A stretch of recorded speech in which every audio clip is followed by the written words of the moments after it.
y aller plein gaz dès le départ. Et on le voit, l'embarcation se soulever, il devra être vigilant. Voilà, 8 secondes. Et il semble bien que Sylvain Doré, Kamikaze Racing, mais attention! Oh, on a volé des départs, là. On a volé des départs.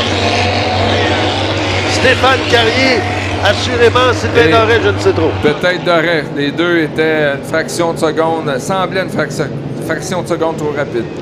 On va attendre nos officiels avant quoi que ce soit. Quoi qu'il en soit, c'est toujours Stéphane Carrier qui est bon premier, suivi de Sylvain Doré. J'essaie de voir qui est troisième. Est-ce que c'est Marc Lecomte? Et on a vu Doré là, balancer sur ses pontons. On sait qu'il recherche davantage de vitesse et de stabilité. L'embarcation s'est soulevée du côté de Bellerive.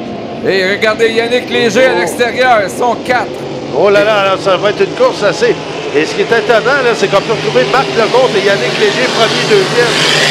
On va attendre encore une fois la décision des officiels là-dessus. Et John Shaw là, qui a joué de malchance.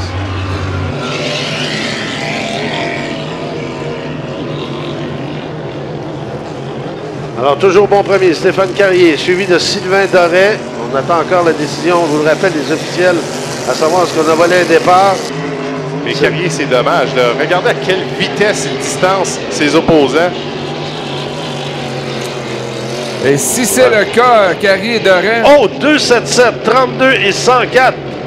Alors là, alors ce Marc serait... Lecomte, oui. Sylvain Doré et Stéphane Carrier. Le meneur, c'est donc Yannick Léger dans le Supernova numéro 21. Alors là, c'est vraiment l'étonnement total.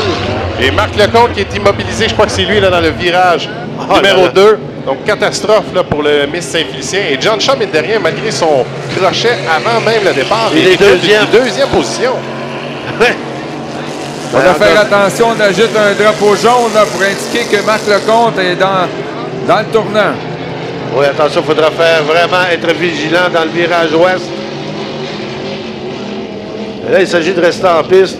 Et Yannick Léger, là, qui contre toute attente, se retrouve premier. Eh bien, on n'est pas au bout de nos surprises.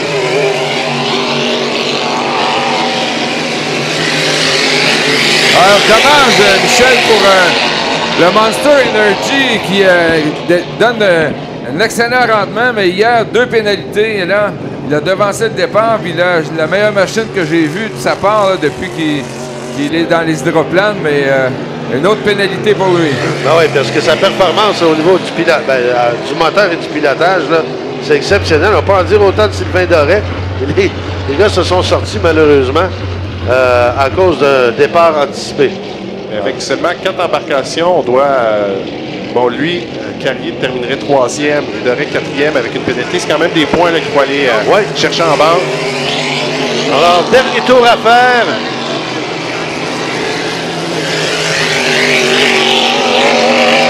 Et attention à Sylvain Doré dans les virages. On sait que c'est l'avocat Kamikaze qui a tendance à y aller à fond la caisse. Et hier, ça lui a coûté relativement cher là, au niveau du pointage. Quoi qu'il en soit, maintenant, on va y aller sur le dernier tour total. John Shaw qui s'en vient faire son dernier tour. Stéphane Carrier qui va terminer tout ça.